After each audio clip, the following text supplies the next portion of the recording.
Hello students, today we will do in our SS subject chapter number 2 in 7th standard the Delhi Sultanate. Delhi was been center of Indian politics since ancient times. It means इसके अंदर ये बताएगी कि वहाँ के जो traders वगैरह जो थे उन्होंने हमारा ये जो दिल्ली था वही क्यों चूज़ किया था, वहीं पे उन्होंने कैसे किस तरह से यहाँ इस जगह पे आके उन्होंने राज स्टार्ट किया था, कौन से राजों ने यहाँ पे रूल्स एंड रेगुलेशन चेंज किए थे, तो वो सब इसके अंदर बताया गया है। तो आज हम इस चैप्टर के बारे में देखते हैं कि इनमें किस तरह से बदलाव इन्होंने लाया था, किसने इस चीज़ यहाँ इस जगह पे अपना राजपूत चलाया था, तो वो चीज़ हम इसके अंदर पढ़ते हैं। Delhi was become a centre of Indian politics since Asian times. Asian time से यहाँ पर इंडियन पॉलिटिक्स चलता रहा है। Delhi was an important center of trade and commerce during the reign of Tomar and Chauhan Rajput in the 12th century। 12th century में यहाँ पे trade जो था, कॉमर्स जो था वो चलता ही जा रहा था, किनकी वजह से, तोमर और जो चौहान राजपूत जो थे उन लोगों की वजह से। कौन सी सदी में, तो 12th century में। द दिल्ली सल्तनत was established in early 13th century। ये स्टार्ट वैसे हुआ था 13th century से। The rulers who ruled over the vast area of north India between 1206 AD to 1526 AD are known as a sultan and the reign is known as Delhi सल्तनत। Means इसके बीच में इन लोगों ने रूल्स वगैरह जो स्टार्ट किया था, इन एरिया में अलग अलग एरिया में उन्होंने अपना डिपार्टमेंट चालू कर दिया था, अपना हर चीज़ किस तरह से हम करेंगे वो चीज़ इसके अंदर बताई गई थी।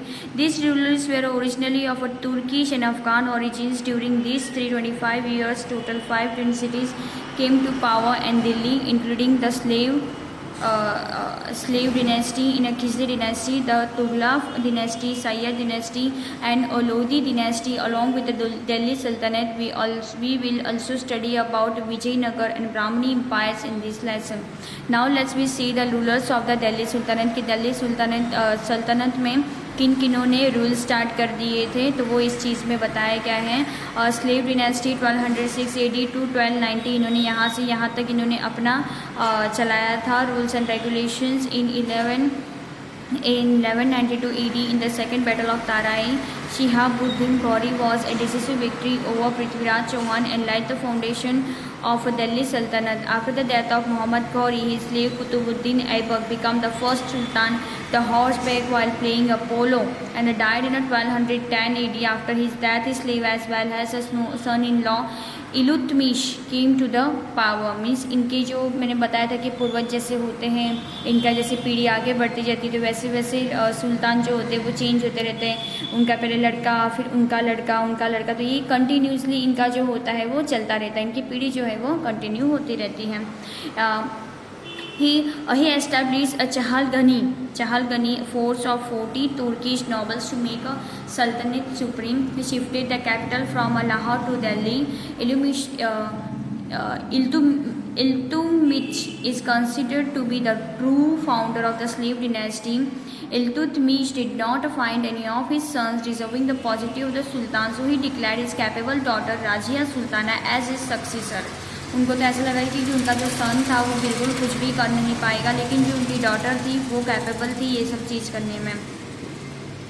Short after the death of Iltutmish, his daughter Raja ascended the throne of Delhi. She was the found woman ruler to ascend the throne of Delhi. Minhaj Isiraj, historian of that time, also admitted that Rajia was more capable to become a sultan as compared to her brother. Yet it was a difficult, means कि दोनों में comparison करने में जाए तो जो राजिया थी वो बहुत ज़्यादा ही कैपेबल थी उसके भाई से ज़्यादा। Recognisation as a women rulers, उसने वुमेन रूलर्स जो था वो स्टार्ट कर दिया था। Even the courtiers they are not willing accept as an independent ruler. Her rules came to an end because of a greed for the power of the nobles and the ongoing rebellion. The state was in turmoil for 6 years after her death.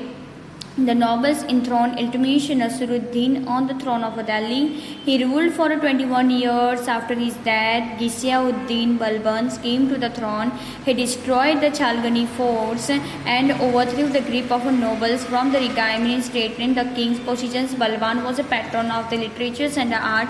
After his reign of 22 years, within a short time, the Khilji dynasty was established in Delhi sultanate. जब इनका 22 साल पूरा हो गया, ठीक है, और जब उनका हर चीज़ जो थी वो ख़त्म हो गई तो उसके बाद दिल्ली सल्तनत में खिजली डायनेस्टी ने अपना रूल स्टार्ट कर दिया था। तो वो चीज़ इसके अंदर बताया गया है। फिर उसके बाद तुगलक डिनेस्टी ने स्टार्ट किया था, फिर उसके बाद सैयद डिनेस्टी ने स्टार्ट किया था और लोधी डिनेस्टी ने भी इनमें स्टार्ट कर दिया था। नाउ स्टेट एडमिनिस्ट्रेशन क्या है? द दिल्ली सल्तनत which was established in the 13th century was unique in the terms of the governance. The Sultan was at the center of Delhi सल्तनत। जो सुल्तान था वो सबसे बीच का था, सेंटर में था दिल्ली सल्तनत का। The power of a sultan was a paramount at which was also the supreme commander, the supreme head of the executive and the supreme judge. There was a cabinet to help the sultan. Cabinet minister means a CM. Cabinet ministers and the officials were appointed by the sultan himself, and the sultanate system was divided into 3 sections, namely central, provincial and local. ये 3 चीज़ उन्होंने क्या किया था, सल्तनत system में divide कर दिए थे, जिनका जो था सेंट्रल रूल था, प्रोविंशियल रूल्स था, लोकल गवर्नमेंट था। ओके, तो ये चीज़ आप सभी को पढ़ लेना है। The cabinet was the chief after the sultan. सुल्तान के बाद जो कैबिनेट होता है वो एक तरह का क्या है, चीफ कहलाता है उसे। The sultan chief minister was called a वजीर, उसे वजीर कहलाते हैं। Who was the head of the administration, जो वहाँ का क्या होता है, एडमिनिस्ट्रेशन होता है। Beside this the Cabinet considered of an army, postal department, religious department, foreign affairs department, intelligence department, etc. Thus, more or a modern cabinet-like arrangement was seen at that time. Now, the provincial rule during the Sultanate, the provision was divided into jagirs, which were called the provisions. His job was to provide army of the Sultan whenever needed to locate the land revenue over in the time of Alauddin Khilji and Muhammad Tughlaq. The central army was given importance, control over Iqtidar was established. Local government, the unit after the provinces were divided into district and talukas called Sikh and Paraganas respectively. The village administration was headed by the Mukhi or a Muqaddam, and the clerk at Patwari helped him.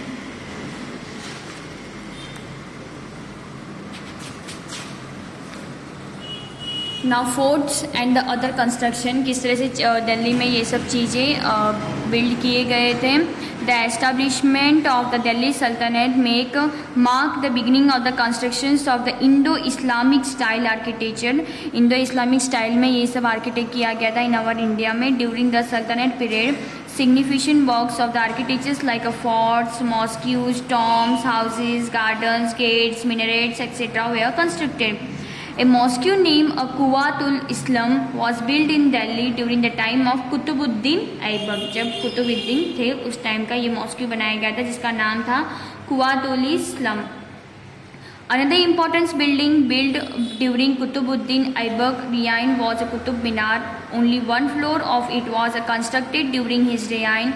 Iltutmish completed rest of the work after his death. It was renovated by a Firoz Shah Tughlaq and Sikandar Lodhi. Another building built by a Qutubuddin Aibak was a mosque called ढाई दिन का झोपड़ा। ठीक है, ढाई दिन का झोपड़ा जो था आपको इस पिक्चर में बताया जा रहा है। तो ये सब चीज़ें, बहुत सी चीज़ें उन्होंने कंस्ट्रक्ट किया गया था, तो वो चीज़ इसके अंदर बताए गए हैं। फिर है विजयनगर एम्पायर, देन आता है ब्राह्मणी किंगडम्स और एंड ऑफ अ दिल्ली सल्तनत। ये आपको रीड करना है पूरा चैप्टर। और यहाँ पे ये जो चीज़ बताया गया है एंड ऑफ दिल्ली सल्तनत रूल, किस तरह से इसका एंड हो गया था। Delhi Sultanate, which was established in 1206 AD by the Qutubuddin Aibak, and after 320 years come to an end in 1526 AD with the end of a rule of Ibrahim Lodi. In the span of around 325 years, the right powerful and sometimes weak Sultan also came to throne the Muslim empire of Delhi. So many ups and downs, and was ultimately destroyed.